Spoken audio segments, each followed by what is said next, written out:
Last week I made a video discussing how Lara Croft needed our vote. The Tomb Raider 4-6 remasters were one of several games that were up for the Player's Choice Awards for February on the PlayStation blog.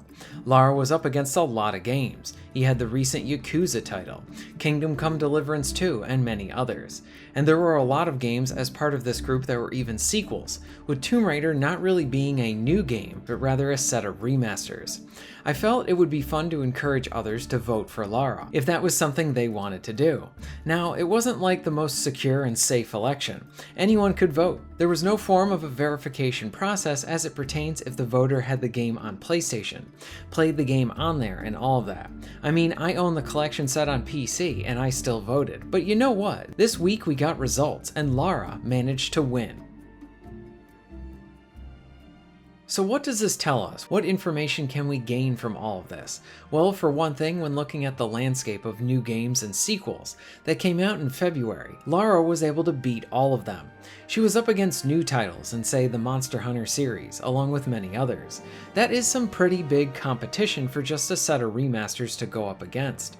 But for a remaster to win in this case, even just for a fun poll or something like this, it shows me a bunch of things. This is sort of a reconfirmation that the Tomb Raider community is a passionate bunch, and honestly they will go to bat for their leading lady. They want Tomb Raider to succeed. They want more Tomb Raider. They appreciate what Saber has done in this department too.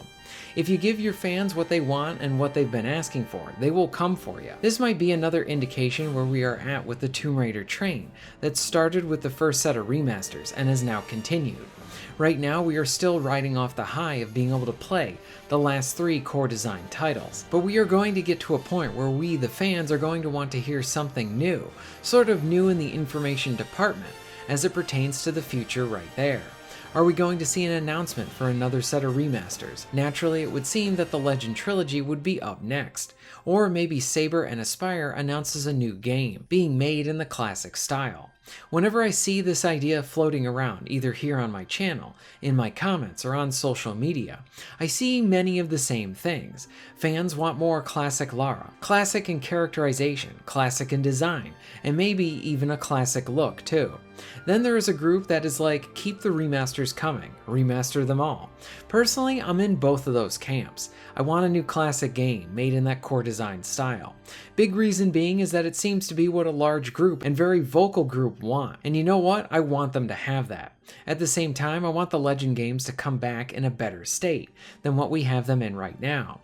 But at the same time, where do we go with the new Crystal Dynamics full-blown Tomb Raider game? Will they incorporate elements from the classics, a mix of different eras, or will it all be up in the air? But when looking at all of this, the players even coming to bat just to vote for Lara, well, that's a pretty awesome thing, and no one wants this train to stop at all. I bring this all up, and it's something else to think about, but this passion that the Tomb Raider fans have, it's felt in many other series too, especially ones that have gone more dormant and have been around for a long time, like say with Siphon Filter, Splinter Cell, or even Time Splitters, along with many others. But I think in the case of Tomb Raider, we might just have the numbers, if that makes any sense. Honestly, this is one of the main reasons I keep talking about this stuff.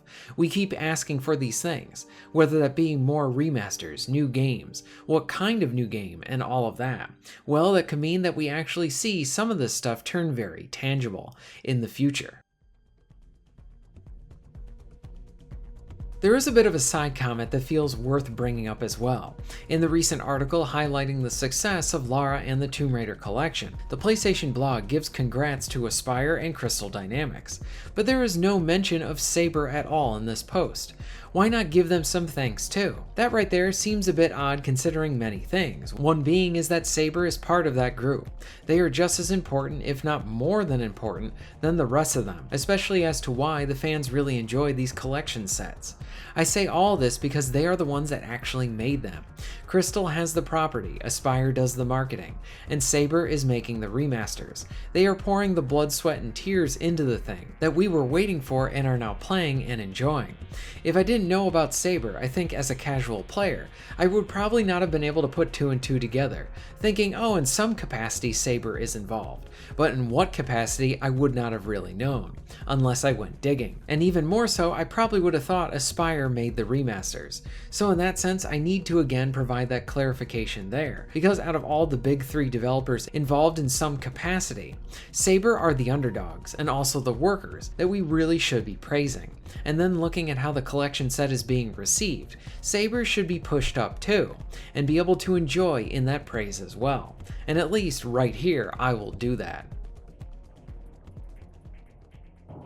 So the Tomb Raider 4 through 6 Remastered set won the Player Choice Award from one major outlet. While that might not seem like much, I think it's a good thing. It's a net positive either way. More good press and all of that. Aspyr should very much play this up a lot. Where do we go from here? I would say that I am more eager to then see how the sales are for this remastered set. Is the second set doing well? Well enough to make a profit? Could this also show an increase in sales for the first remastered set? There is probably a large group of people that didn't play the first and are then interested because of the second game being in the news and recently released. While this whole thing may seem a bit silly and all of that, I think this could be the first part of hopefully something more that we're going to be hearing about a wave of good news. Another thing I do not know, and I am curious if it's the case as well, was the original remaster up for player choice when it came out, and did it also win too? That would be another telling piece of information if this second set won where the first one did not. Either way, I'm happy to see it. It was fun, and it shows that the fans are a very, very passionate bunch. And there's a lot of power behind those Tomb Raider fans. What are your thoughts on all of this? Are you happy about the win? Did you vote for Lara? Let me know all of this in the comments down below. If you're interested in supporting the channel, please check out my Patreon page. For just $1 a month, you can help to keep this channel going strong, and this allows me to be able to do more for my awesome audience. Please check out the links in the description and pinned comment for ways to support the channel. And most of all, thank you very much for watching.